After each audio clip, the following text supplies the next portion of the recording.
kind of going back, I couldn't have been because I wasn't in a good space with myself. And you can't show up for others very well when you can't show up for yourself very well.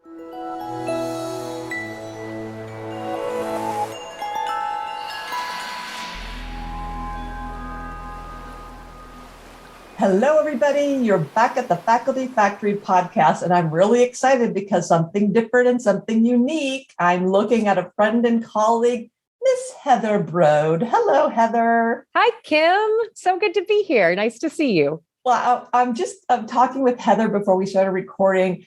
Heather and I go back, it seems, I don't know how many years, but we used to run all around each other at the AAMC Group on Faculty Affairs Professional Development Conference for a long time now. And recently, when I was recording an episode with Dr. Mandy Termulin from Minnesota, she said, well, have you talked to Heather lately?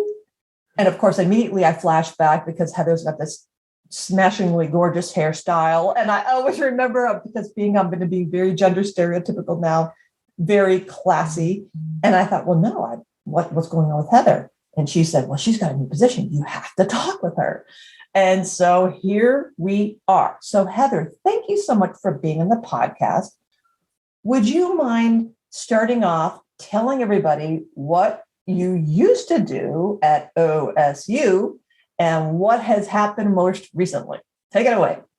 All right. Well, thank you, Kim. And thanks for the compliment on my hair. So now it's like in life when there's not much else going on. I always, my staff in the office know that you do not, I don't even care if it's the dean, you do not cut into my hair schedule. It's on my calendar, Kim's hair, inviolable. Yes. No, fortunately, I used to have a boss who also appreciated and recognized that. And I would say, I have to go get a haircut. And he would always say, like, you have your priorities. You have to do what you have to do. We have to. Okay. Exactly. That distraction, those of you who are real serious about this. All right. Now we're getting serious. Heather. Okay. Down to business. So yes, again, thank you. And it's just lovely too that Mandy recommended me. So Minnesota is my alma mater. And so we always get to chat about that. And then, as you mentioned, I was at OSU and I was there for a little over a decade. And when I was in that position, I was leading the talent development center in our College of Medicine. And we had the Center for Faculty Advancement, Mentoring, and Engagement, still there, still thriving under new leadership. And I'm very glad to still be connected with my wonderful colleagues there. But about 2 years ago, actually January 31st of 2020, so right before the pandemic, was my last day at OSU. And I had decided a couple months prior to that to leave the organization and start my own company doing executive coaching and consulting. And so that's what I'm doing today. Okay, so hold the phone, executive coaching. Here we go. Now, those of you who are all about coaching, here we go. It's happening. Here's another one. Heather Brode will be happy to be your coach. But I need to understand, a couple months before January. Yes. Was it really that you just woke up one day, coaching, going to make it happen? How did you ramp up into the topic of that specialty? And then also in 2 months say, that's it, I'm out, I'm done. Well, it wasn't quite that quick of a turnaround. So I had gotten my coaching certification in 2019, started the coursework in 2018, finished it in 2019. And, I'd really been drawn to that because when I thought about the work that I really enjoyed doing, what really I felt in flow with, really brought meaning into my day-to-day, it was the one-on-ones that I was having. And I did a lot of mentoring, a lot of advising, not coaching. And I did know I wasn't coaching at that time, but I just loved the one-on-ones. And so as I started to think about, how could I add more value? How could I make this more meaningful? Then coaching became a really clear path. And many people suggested it to me. And it's like, after like 5 people are like, have you ever thought about being a coach? At some point you're like, I should really look into this. So that's what I did. So I looked into it and then got my coaching certification while I was still at OSU and used it there and planned to continue building it out there. But quite honestly, the kind of pivot, the more sudden pivot was I was just really burned out. And I had been burned out for a while, and I hoped that that coaching certification would kind of pull me out of that space of burnout, and give me some sense of renewal. And once that happened and I got the certification and I was doing the work, I was loving the work, but the burnout wasn't going away. And I was just burned out. And so I thought something has to give. This isn't the way I want to spend my day to day, not the way I want to spend my life. And there's other personal circumstances and everything that also factor into that. But that had been probably a 2 to 3 year conversation I'd been having with myself. And then finally, and wrestling with all of those things about well, I can't leave. I have to stay. I love it here. I have great colleagues. I like my work. I love my work. I really did love my work. Yeah. And who leaves something that they love, but why am I not satisfied?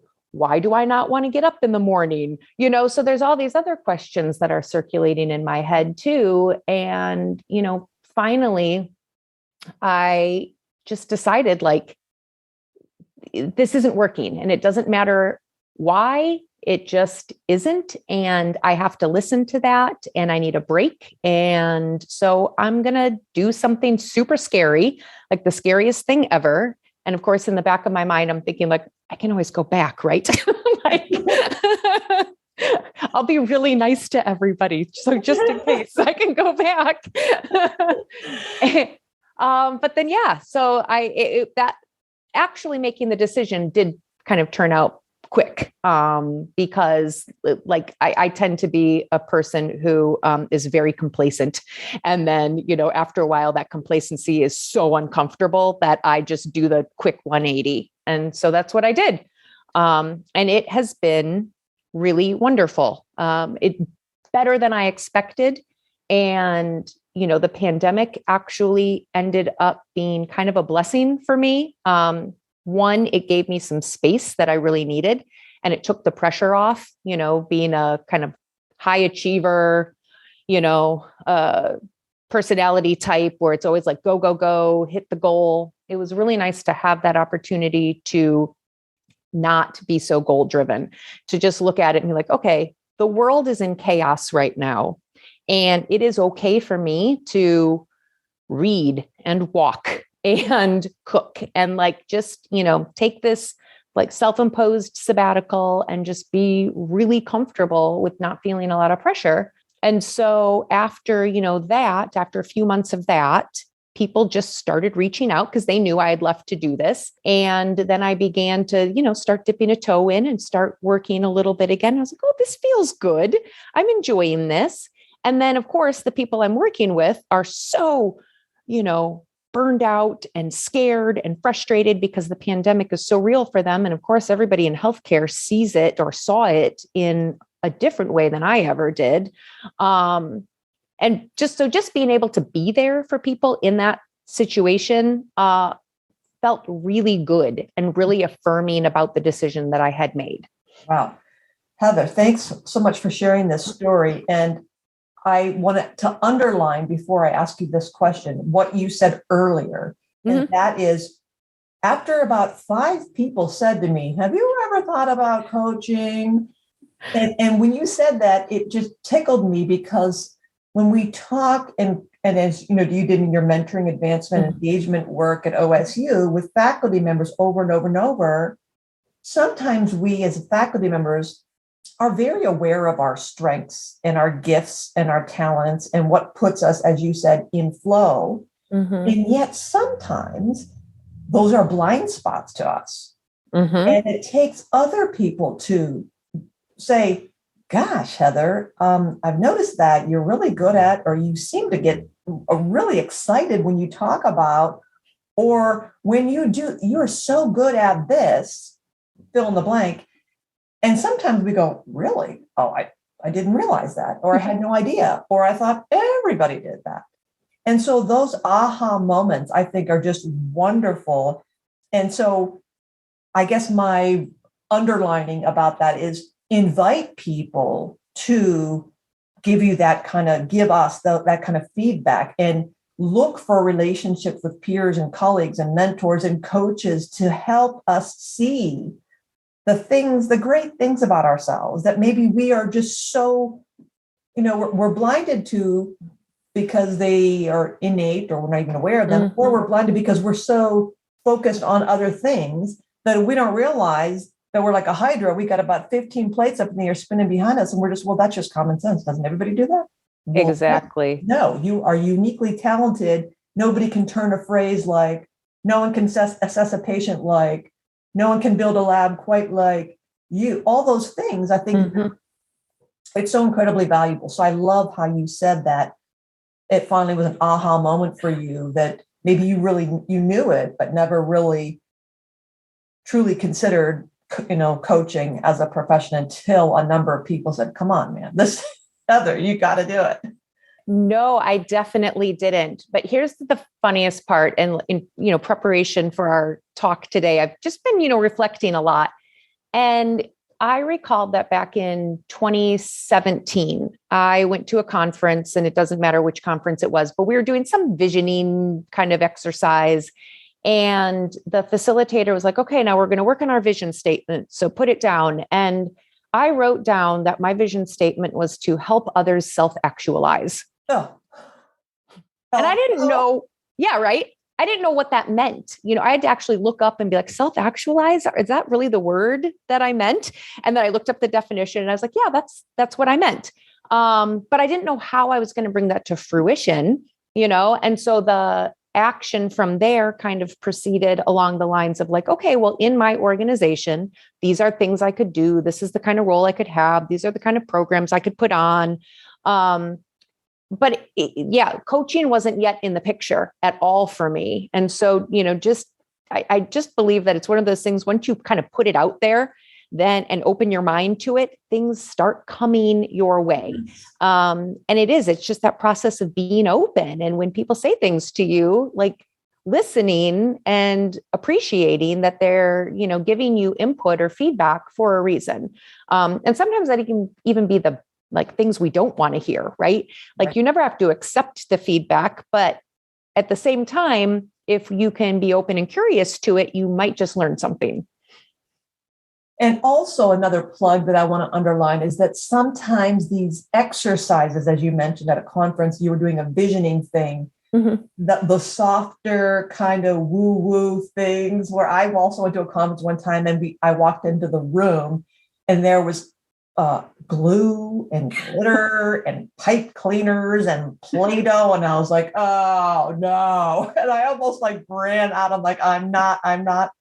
And I had to force myself. And again, this is just because we're all different preferences. Other people be like, yay, play. And I was like, oh no, it's one of these. But after I, was called out from trying to sneak out the back door and sat down and said, okay, Kim, open your mind to this. I found myself begrudgingly going, oh man, now I get why this is important. I've just tapped into something really serious here. And it really stuck with me, the process of taking that time to go inward, to reflect, to think, to have gratitude, to say, wow, if money were no issue, if I were an Oprah, what would I do? What brings me joy? And all that kind of soft stuff, it gets to my values and who am I as a person. We don't do that because we're running 100 miles an hour. So I think you just put another plug in for that 2017, 5 years ago. And it's similarly, Heather, I was going through old file folders right when middle of COVID. I thought, well, it's a great time to clean out my office since I'm never here anymore. And I pulled up this dusty old file folder, and it was one of those retreat things I had done. Oh my gosh, 30 years ago. Oh, I was getting my PhD at Case Western. And, where would you ultimately like to be? And it was one of those things. I like to be at an institution with colleagues who are smart and they're doing a lot of research and they're collaborative and I'm productive and I'm allowed to be creative and I'm helping and I'm serving. And I looked and I'm like, and where am I now? I'm at Hopkins. What? Are you? Come on. I wrote this down on a piece of paper and there it sat. And like, here I was. So I too agree with you that you put that out there. And lo and behold, wow, it's going to happen. I wanted to ask you, Heather, and if I interrupt, did I interrupt you? You were going to say super, super smart.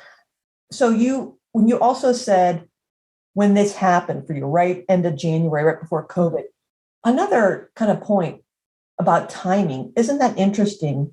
Can you imagine, as you were describing, you're feeling burned out, and why don't I, when I got out of bed in the morning, I'm just kind of tired. And imagine had you not had that courage, and all of a sudden now COVID hits. And certainly you're the kind of you're type A, like everybody else listening to this podcast, and you would have rallied and you would have done it.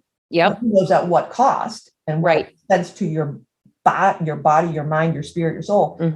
But isn't that some serendipity that right at the end of January, right before COVID hits, you had that space? And so not also good for you for the time to reflect and recalibrate and pivot, but also then to be available fully to people who are now getting whammied by all that. Yeah. Just profound. I love it. No, it really felt like that. And, honestly, early on in the pandemic, like March, April of 20, I mean, I sat there thinking to myself, like, I made a terrible mistake, like I could be of better value if I were still at my organization, helping people there. But no, like, again, kind of going back, I couldn't have been, because I wasn't in a good space with myself, and you can't show up for others very well when you can't show up for yourself very well.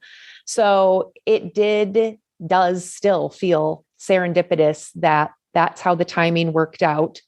And the pandemic ended up being a restorative time for me. And I feel, in a way, kind of guilty saying that, again, knowing what so many other people went through and so many hardships that were endured. And so like now, because of that, I feel this extra obligation to serve, to give back, to give of myself, because my reserves are full. I am full. And so I can give, and I feel good about it. And I am out there with whatever anybody needs. What a good reminder of filling our own tanks in every meaning of that concept, so that we can then be at our peak performance. I think that's great. Oh, I lost the track of thought. I was going to ask you something, but it'll come to me. Oh gosh. So I know you wanted to talk about a couple topical aspects. Oh gosh, what was the other thing I was going to ask you? Oh yes, this is it. So you're making me think about, the courage you had to finally muster it up and like, I'm calling the ball, man. This is it.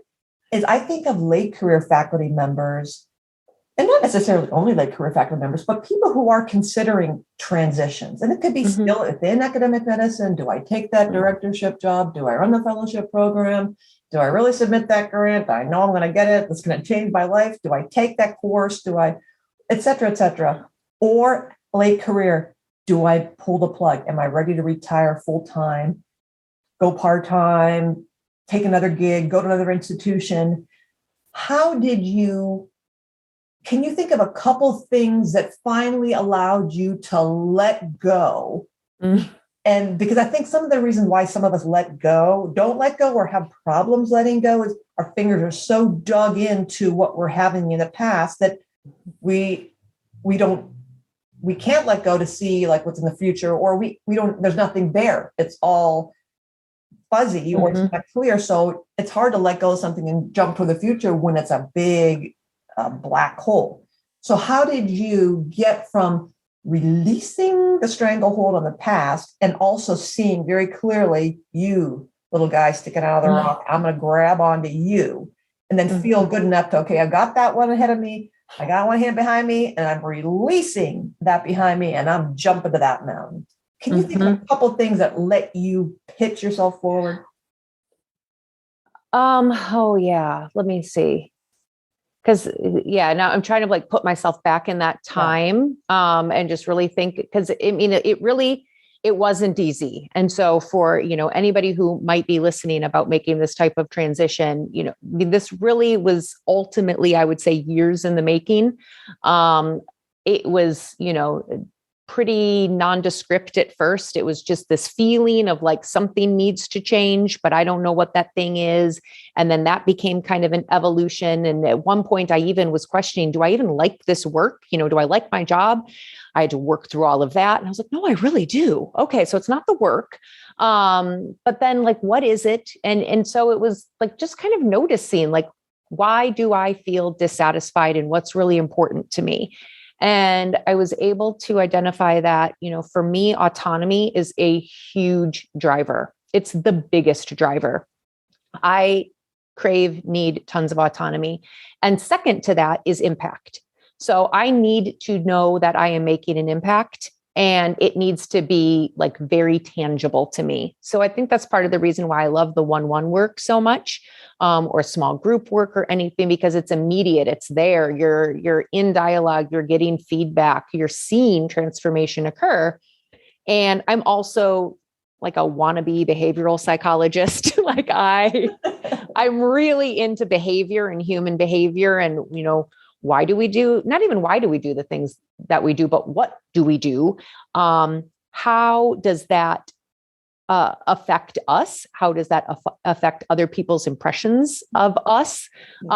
So I love the behavioral piece of it too. But then back to like the specific, why did I finally kind of muster up the courage to leave? I think it, in a weird way, I would almost say like it didn't feel courageous. And a lot of people have said like, you're so brave, you're so courageous. But I think if I frame it like that in my own mind, that to me is kind of scary. To me, I think I framed it more like it was an experiment. And I had been doing this thing for a long time, this work at this steady state-run institution with lovely coworkers that I'd known for a long time, and, a steady paycheck and all of that. And so then to be able to kind of shift, I framed it as an experiment, like, well, I'll try this. And I remember one night I had this long conversation with my husband, because I also felt like, I really am reluctant to use this word, but if I'm totally honest, this is the word in my head. I wanted his permission. And I think part of it, honestly, that I wanted his permission was because I wanted him to share the responsibility of the decision. You're the one. I remember. Let the records reflect. Yes. Hey, on this date at that time. Yes. Said, Heather, I think this is a great decision.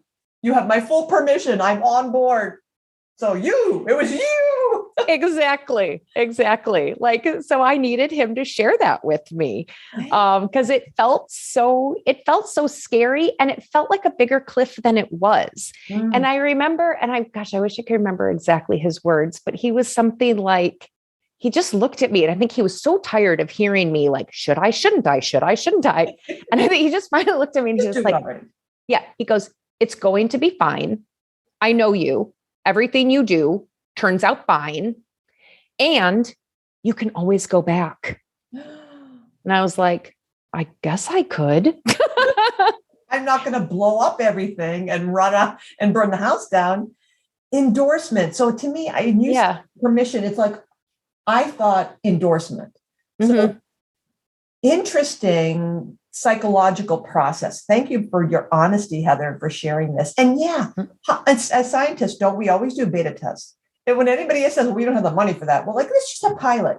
Just a pilot. I'm going to do a pilot company where I'm just going to do a beta test of this little, and then there's a safety net. So what you're describing is what I'm hearing is that you didn't do an abrupt, violent, aggressive 180. I'm selling the house. I'm selling all my clothes. I'm going to get a backpack. I'm going to go off the grid, and opposite of everything. No, right. You're doing the same. You don't have to go out and learn trigonometry or something, you're like, this is what I'm doing.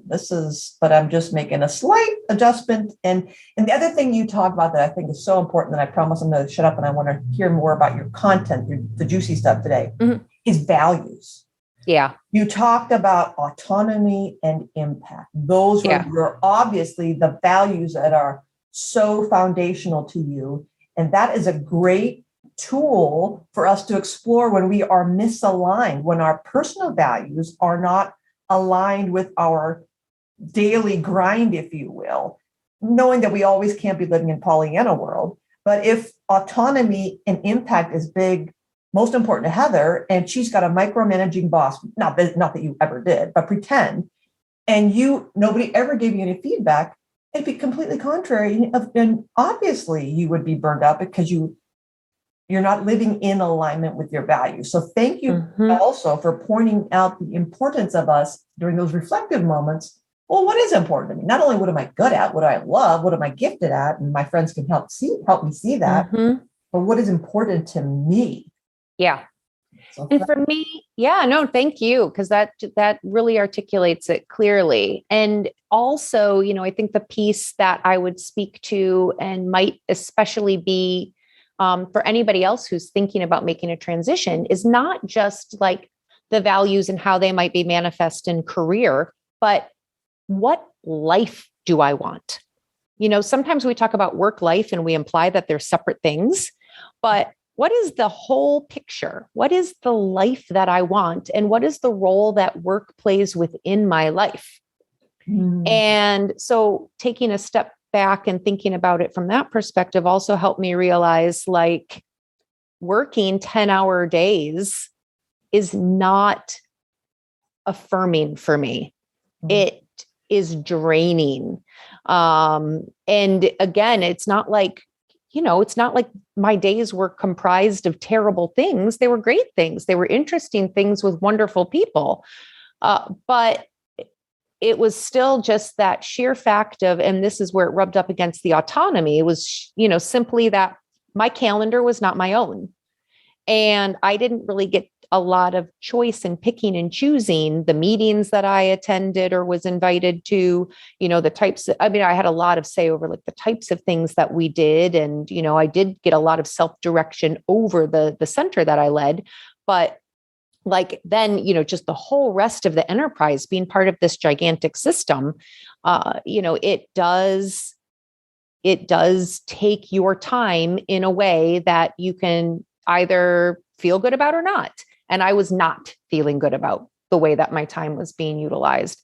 So when I thought about lifestyle too, and thought about branching out on my own, a big part of it was that I wanted my day-to-day to look a certain way. I wanted to have freedom and flexibility to do other things in my day other than, walk in the door at sunrise and walk out the door at sunset. Right. I love how you put that.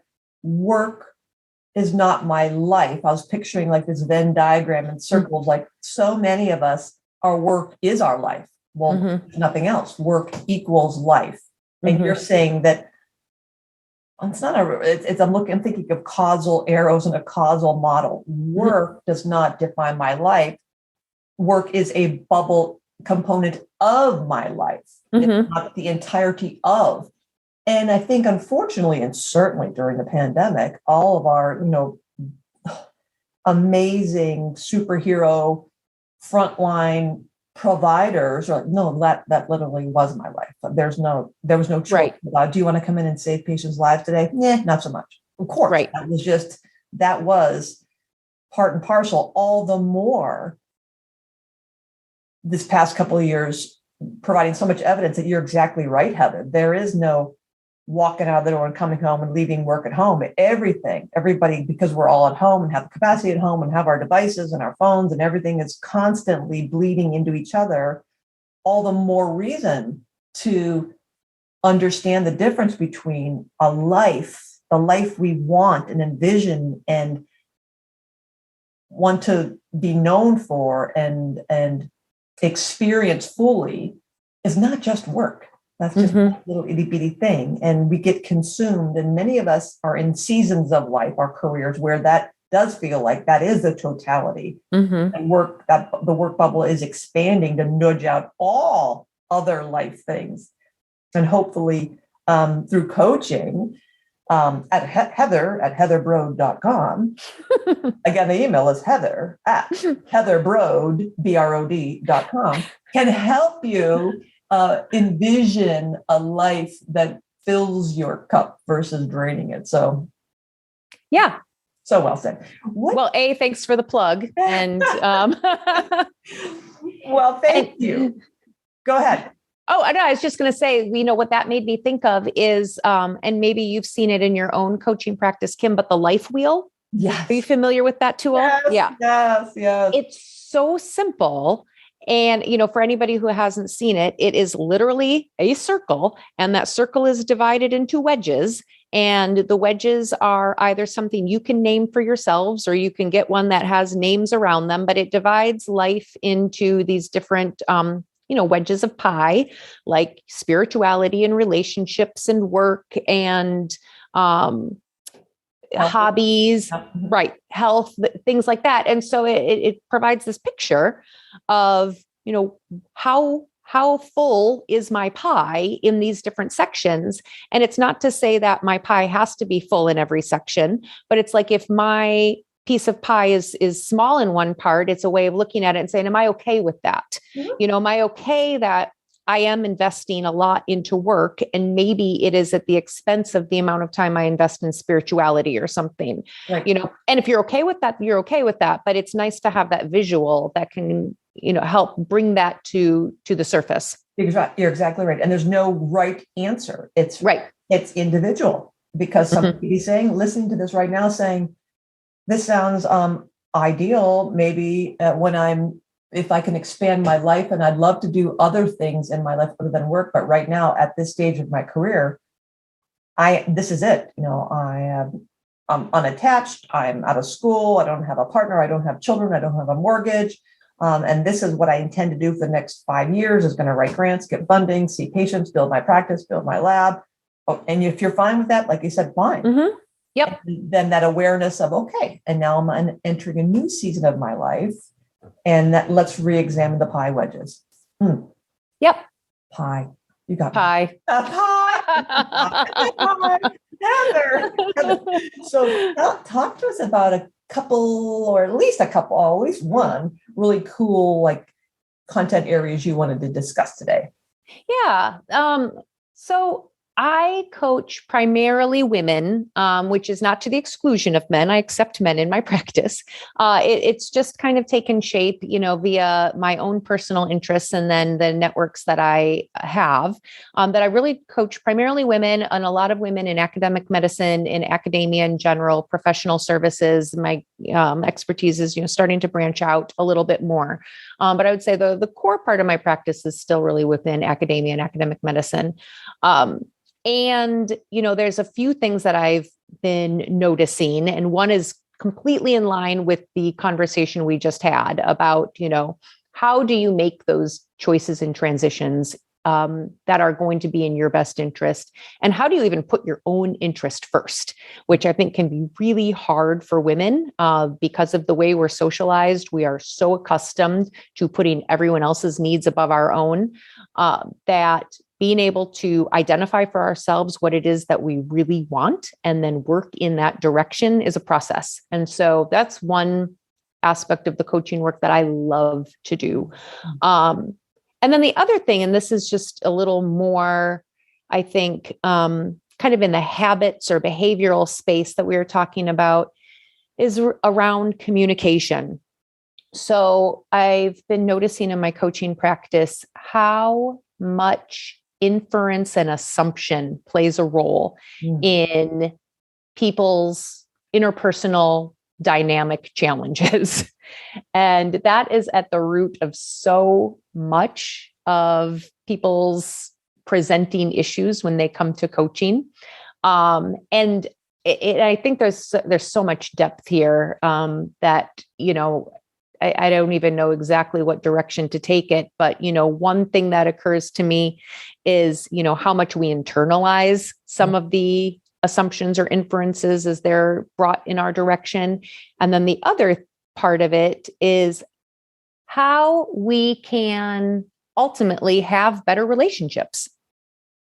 And the way in which we communicate, and communicating when we use observation ahead of inference, is a much more effective way to ultimately get what we want than when we assume we understand other people's motivations and, what we're hearing from others as well. Right. So there's so much implicit assumption that I think is made.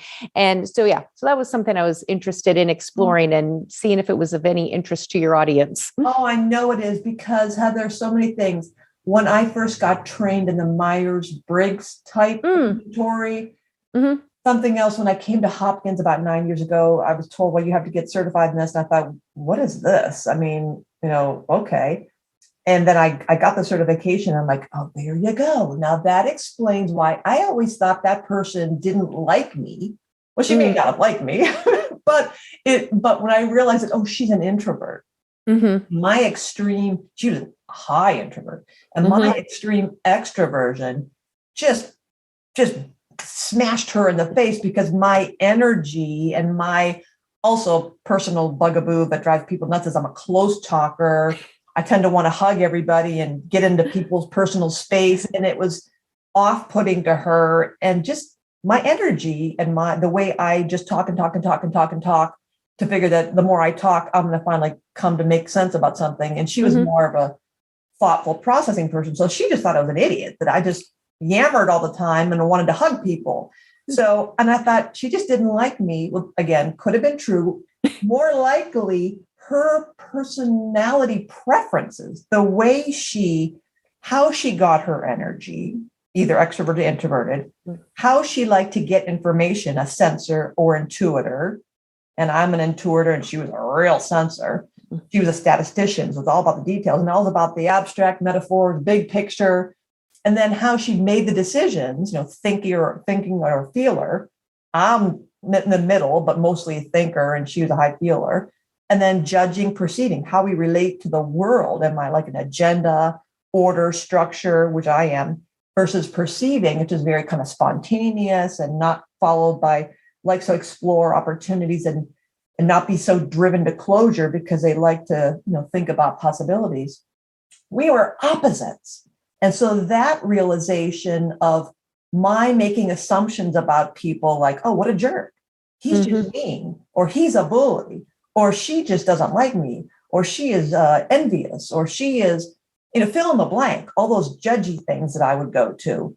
When I was able to then stop and reframe the relationship and put it in a different, well, maybe, why are you personalizing this? Or another way of thinking, other than personality preferences, they're having a bad day. I mean, you don't know the backstory of what's going on in his life or her life today. Don't personalize this. It's not necessarily about me. It's about, I don't know what's going on in the backstory there. So you're right that don't go up the assumption ladder. What am I making all these assumptions? Check the assumptions. And I'm not sure, Heather, in your practice, I learned this from my College of Executive Coaching certification from Dr. Jeff Auerbach. He said one of his coaches in the training talks about draining the bucket. And that's asking a bunch of whys until somebody wants to punch you in the face, I guess. Because I keep thinking, if someone keeps saying to me, why, I'd be like, Heather, you asked me why one more time. And then it's fisticuffs, baby. But it was the why. And at some point down the why bucket, you start realizing like, well, I don't know why. I guess you're right. I just assumed I had to do that. Well, why would you assume that? I don't know, because I'm a good girl. I always do what I'm told to do. Well, why do you think it is? Oh, I know exactly why that is. So that whole assumptions, I love it. Yes, let's get into it. I'll shut up. You tell us more about how we make these, inferences and assumptions that lead us astray. Yeah, well, I think you mentioned it before. A lot of it is that we personalize everything. So oh, goodness. We also think that, I don't know if you just heard that weird ding. Okay. Guess that was just in my headphones. So, so much is personalized. And, just like the example you provided, you're walking down the hallway and somebody's coming toward you and they have, maybe narrowed eyes and their mouth is pointing down, furrowed brow. They, kind of walk by somebody, they walk by, they don't acknowledge your presence. And, you're probably going to think like, wow, what a jerk, or what did I do to that person? Rather than being curious about, gosh, I wonder what is happening with, Kim. She looks upset. I mean, that's making the inference there, obviously, but, it's being curious about the observation. So what did I notice? I noticed that eyes were narrowed. I noticed that brow was furrowed, lips were turned down. I think she looks upset.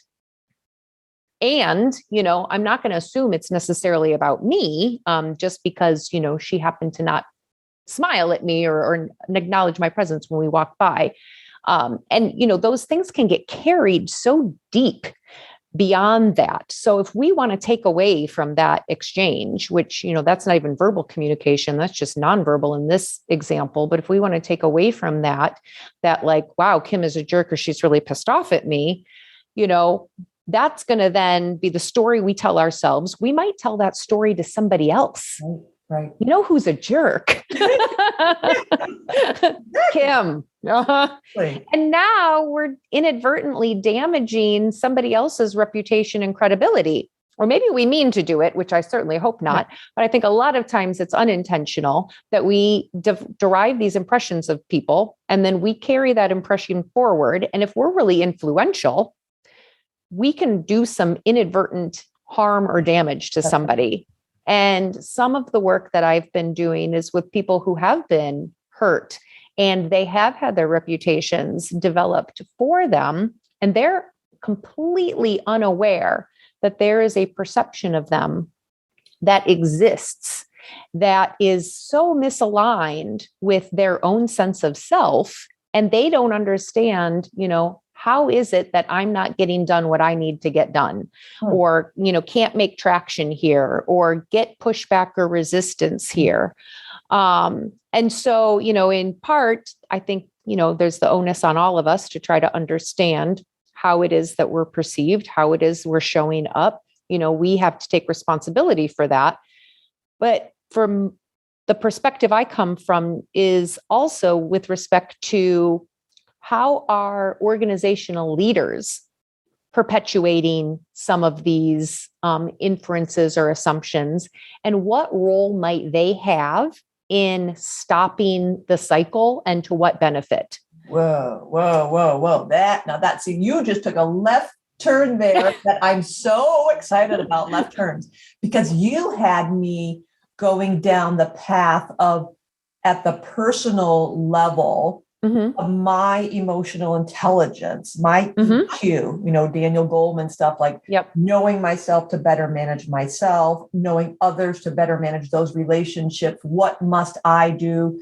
My 360 evaluations. How do people see me? And in my Kim Skrupski's mediation work, I'm a trade of mediation, and person A was saying, well, this is what happened. A, B, C, D, E, F, G happened. And person two says, no, it's J, K, L, M, N, O, P happened. And then I'm like, it's not your truth, her truth. How did you experience that situation? Because guess what? If I say, well, Heather, this is how I experienced it. Heather can't say to me, Kim, you did not experience that. It's my experience. I'm telling you, that's how I experienced it. And now we have a new, oh my gosh, I had no idea that when I agreed to co-author your paper that you meant this, or that when I said that I was going to share this biological specimen, you thought that. Oh, I didn't know. I'm thinking it was all personal. So what do I have to own? Fixing me, almost kind of like the anti-burnout stuff of, I need to meditate, I need to be more mindful, I need to do yoga, I need to eat better, I need to think better. And now, Heather Broad, you just flip the switch on us saying, yes, that's important. And boom, let's get to the macro level. What do our institutions, our employers, our leaders, what is their obligation? What do they owe us? So go, I can't wait to hear this. Thanks. Because I do think that that's a large component in this. I mean, to the extent that, yes, we are all personally responsible. Yes. And though, from the role of a leader, I truly believe that a leader's number one job is to make people feel heard. And so often it is, in my experience, in my observation, there are certain voices that carry more weight, and maybe it's positional, it's title, it's authoritative. And there are leaders who allow those voices to carry without doing their due diligence to surface what's really happening behaviorally. They accept on the surface, so and so is difficult, or this person is not promotable, or any number of things, right? I mean, these conversation situations happen on a daily, hourly basis. And so for leaders in particular, especially when dealing with any form of conflict, especially when dealing with any interpersonal dynamics, to be able to take that step back and say, well, what do you mean by that? What does that look like? When you say difficult, what is this individual doing? And this also, in the work I do and in my frame of mind, comes back to equity. And I think part of the reason that women often struggle is because women don't act like men.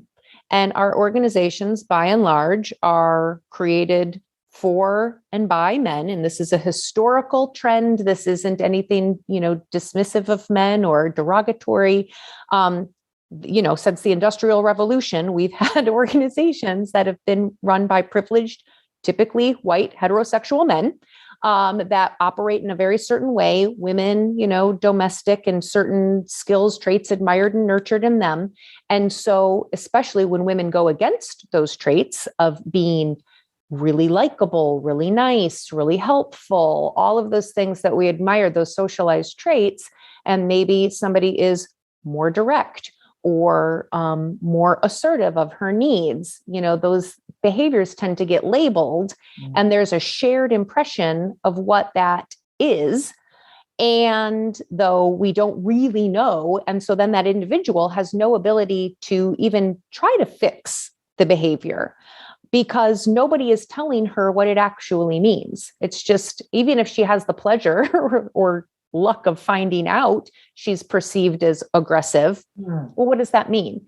And so people come to me and they'll say things like, well, I don't know, apparently I'm aggressive and I need to soften it up. And I'm like, well, what does that mean? You remind me, my friend one of my friends here in Hopkins is like, apparently I don't smile enough. And so she has this big, clown, the Joker on the Batman, smiles, I'm like, no, maybe you shouldn't smile because that smile is kind of scary. I'm thinking, what does that mean? I get feedback that I don't smile enough. And would anybody ever tell our male colleague, you don't smile enough? It was a real punch in the nose for her. Yeah. Yeah. And it can be, so as it is, we're in this space that is not entirely designed for us, and we're trying to navigate it. And then we're trying to shift our behavior because we get some feedback that, well, this isn't working, so I'll try this, but it's inauthentic. And so then, right, like your example, now you have this big smile and you look weird. And it was like, oh, that's scary. So, you do this 180 and that doesn't work either. And so I just, for me, it really does come back to this role of leadership with respect to role modeling good behavior and taking that step back and really seeking out objectivity with respect to, well, what does it mean? And then from that leader's vantage point to be able to, be more inclusive of a lot of different types of behavior or things that are occurring, to be able to, not just accept that certain things are good, certain things are bad. And yeah, I don't know where else I'm going with that, but no, I'm totally with you, Heather. It's like being curious. Yeah. And as a leader, building a culture where I'll maybe assign someone in every meeting to be the naysayer or to be the opposite of group thinker, or the listen between the lines, or like, okay, Kim, at today's meeting, your role will be, like old days that you be the scribe, you be the timekeeper, like you're the person who's going to punch a hole and tell us, wait a minute, are we forgetting anything? Yes. We make an assumption about this. Is there another way of thinking about this? Tell me more about that. So it could be not only a person, but a process, a patient, a budget, a grant. What would somebody else, let's think opposite of this. If this is going to go wrong, where is it going to go wrong? We're going to forget something. What are we going to forget? If this goes completely haywire, how might that look? What will success look like? What's failure going to look like? So that pausing, that moment of being curious can sometimes, and as a leader, creating that culture where like, we're not getting out of this meeting with the like, yep. But wait a minute, hold the phone. Let's think carefully. Let's be curious about good things, a decision we're all excited about, but also when we want to go to the negative and say, no, we're not going to hire that candidate, or we're not going to promote that person, or that person shouldn't get the leadership job. Let's explore, are we being fair? Are we really draining the bucket as to why we all jump to that, or why we've all come to that conclusion? Are we being, so I like how you're pointing to the leader, and as you coach leaders and coach people to interact with their leaders and grow relationships with their leaders, that there's ample opportunity on all ends to be curious and say, may I please play devil's advocate with my own life, or with the advice you're saying, or with the decisions we're making? That, I think that's brilliant. I think it's great. Yeah. Well, and there's this concept from Crucial Conversations. It's about creating the pool of shared meaning. Yeah. And, so even if you take like the example before about authorship, so if we're sitting around and we're writing a paper together and I say, hey, Kim, I really think I should be first author on this. And I don't tell you, it's because, it was my idea. And, I'm probably going to be doing the majority of the work. So I think I should have first authorship. If I don't share that and I just say, I want to be first author, and maybe you're thinking to yourself, wait, Heather, I'm an untenured assistant professor and I really need this first authorship publication for my promotion. Like, rude, And so if I just, put that out there without the qualification, it's harder for you too. It doesn't invite you in to say, well, I understand that. And though, I could use a first authorship publication. I'm willing to do the work for it. It'll help me with my tenure. Would you consider being senior author? Right. So now we're creating a pool of shared meaning where we have the opportunity to both put out what we need and want into that pool.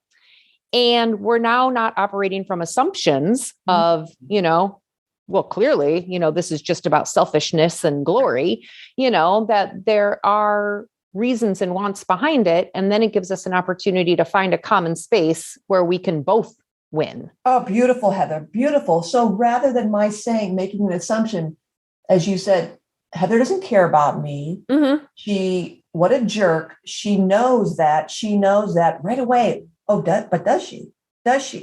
And sometimes I often find myself reminding faculty members with whom I meet regularly. They'll kind of like launch into, oh, thanks for meeting with me, Kim.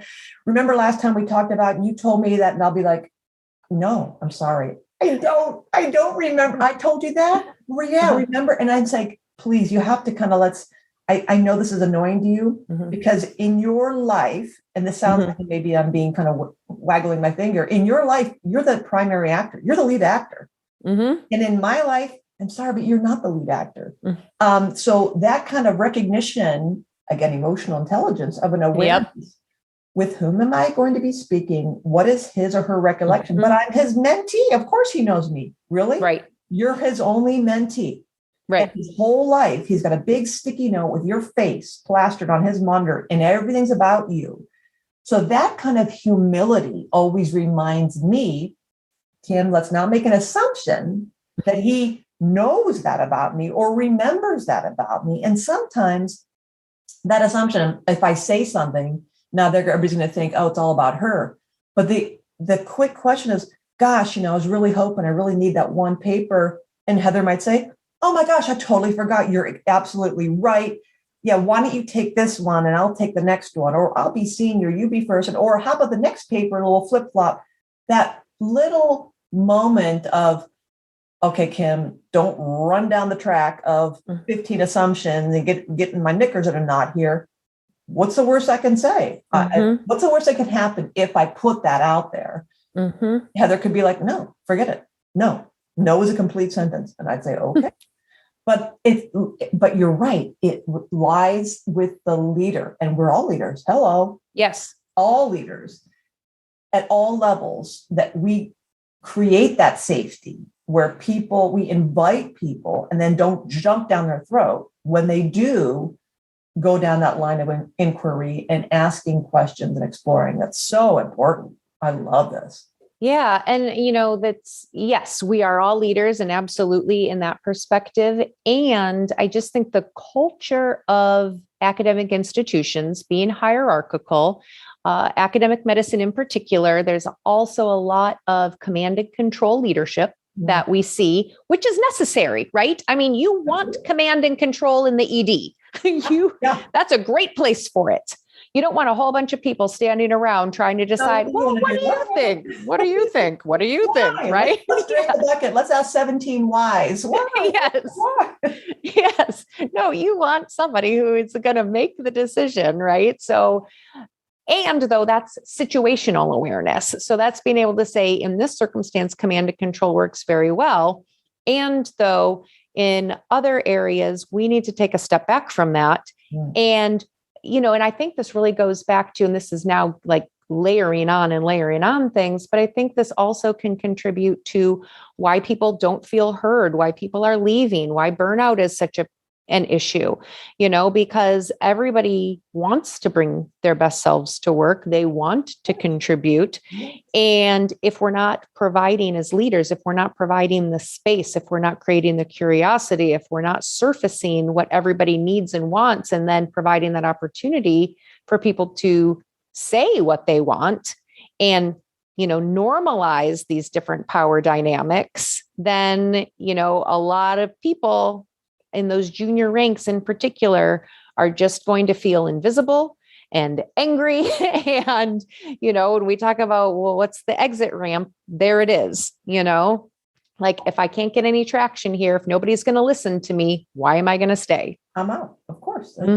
Calculation. That's survival. That's kind of Maslow's getting to the very, root of our needs. Heather, this is so good. I'm excited for you.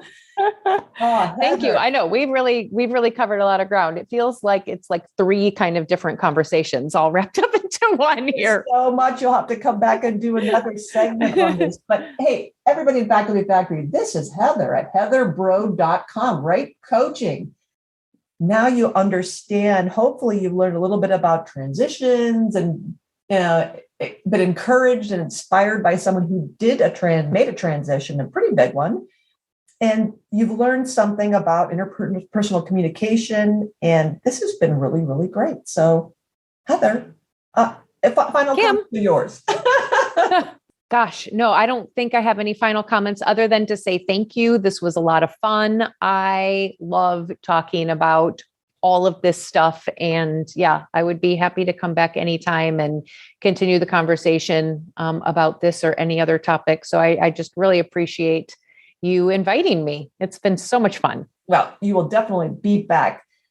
Friends listening to Faculty Factory, I hope you enjoyed and learned a lot from this podcast episode with Miss Heather Brode. And you can get her at heatherbrode.com. And her profile and all the details will be in the facultyfactory.org.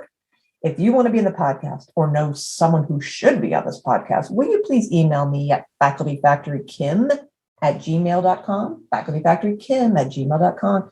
Heather, you're great. Thank you so much. Thanks, Kim.